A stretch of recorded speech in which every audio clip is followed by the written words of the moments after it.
And she stopped and she basically said, whatever you're doing, make it count.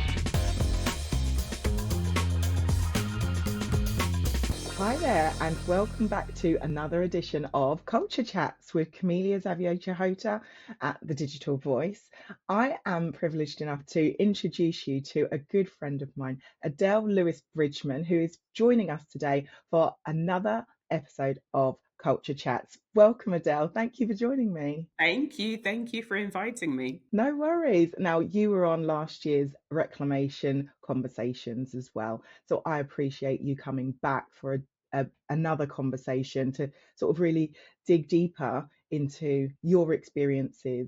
Now, you've been in recruitment for how long, isn't it? About 15 years now? I was doing the maths. It is 15 years. So as a quick whistle stop tour, I started off in retail head office recruitment, and then the recession hit. And then I moved into this fantastic industry being media, marketing and advertising. So I started off as a recruitment consultant, basically servicing the industry. I then went in-house at what is now WPP Media. I then went to the marketing store, most recently Lad Bible, where I headed up recruitment and DE&I globally.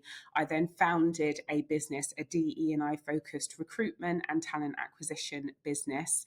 And then, well, at the moment, I'm an independent talent consultant. So watch this space, lots of fun things happening. So exciting. So, with a career that has been so colourful, I'm interested to find out what early memory or person has inspired or motivated your ambitions. It's definitely Porge, or Mum. I call her Porge. Her name's Audrey, but long story short, we call her Porge.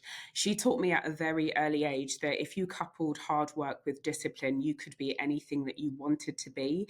And that was really, really important, especially since education in our family was really important as well. And so I'll never forget the time I remember saying to her that I actually didn't want to go to uni. And I remember she just stopped. She was definitely quite shocked.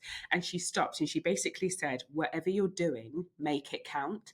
And actually, I had solid reasons for not going to uni. It took me 3 years to do A levels, and that should have been 2 years. I ended up redoing a year. And I just wanted to get into the world of work. I just wanted to start from the bottom, work my way up and just gain experience. And I guess I started and I never stopped. And actually, I know that she's really proud of me because I saw last week that the photo on her WhatsApp is the photo that was taken of me leading a workshop at Unseen, which is just mum code for she's really proud. Oh, that's wonderful. Now, your workshop at Unseen was unparalleled, shall we say, but I can really relate to you saying that your mum's your inspiration and some of the values that she instilled in you. But when I went to my mum and told her that I didn't want to go to university, I had a very different response.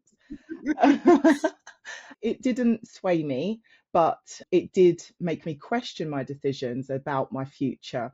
And I think it's important that as parents, they did that for us, and that they really guided and shaped and made us who we are. So I can completely relate that your mum is your main inspiration and motivation for wanting to get ahead. And I'm so proud that you are, founding a independent recruitment agency. Taking that inspiration, what unique perspective do you think you've had in those workplaces that you sort of listed out a bit earlier? What's being Black brought to your career? It's been absolutely everything. So, being a Black woman born to parents who came over to the UK in the 90s has absolutely fundamentally shaped me. And I've worked in teams where I've been one of one, and I've been very cognizant of that and very curious as to why is that the case and what can I do about changing it going forwards. And I guess that's why when I started my career, I went into recruitment and I always sat within HR teams. And I've always felt that the power that, a HR team has, they report directly into the board, they're in charge of people, culture, but it's more than that, because if you create that culture of people where they feel psychologically safe, they can be themselves, and also that, your culture is representative of the world around you, and also, your brands and clients that you purport to serve, that is quite powerful stuff. So I guess Yeah. having that unique perspective and that background has helped me question and also ultimately want to do something about changing and playing a part in changing the world of work going forwards. That's brilliant. I think number one, you've hit two of the themes of this year's Black History Month, which is pride and power. So you went into HR thinking I can make a difference. And I think creating that sense of belonging is definitely how you get the best out of the people, right? And really an appreciation of diversity of thought and the unique perspectives that people can bring. And so, yeah, we need people like you with open, broad minds in positions of power. And, they're at the board level as well. Okay, with that in mind, now think about what is it that you would like to pass down to the next generation? What nugget of advice have you got to encourage others to step into their power? I know it's definitely not just going to be a nugget. It's going Yeah, to be a okay. load of different things. I'm ready. So, stepping into my power has meant quite a few things to me. I am largely quite empathetic, so it's quite leaning into that and the understanding that I have, listening to my gut, seeking counsel from trusted advisors, and ultimately leaning into what makes me me. And I'm going to butcher one of my closest confidants and allies. He said an incredible saying, which for the life of me, it's probably going to go out of my head, but it goes along the lines of be creative, be curious, but fundamentally be yourself. And so I surround myself by people that remind me, whatever's going on, be yourself. Because for me, community, having meaningful connections has absolutely meant the world to me. And there's that saying, since we're trying to coin phrases, uh, your network is your net worth. Now, I'm not sure exactly how I feel about that because it puts it into sort of worth, feels a bit like Commercial.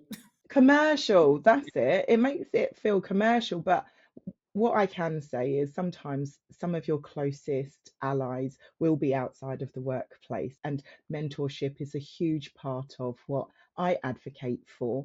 I know that you also do, and I'd like to think that we've both had mentorship throughout our career to help us get to where we are, although it seems that it wasn't a thing back in the day. Yeah. It might not have had a title, but there's definitely been people who have helped shape our careers.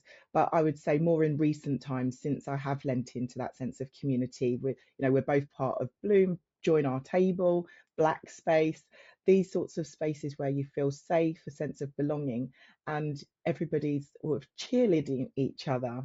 I want to thank you so much for joining my culture chats. Thank you, and I hope to see you soon. Thank you, and anytime.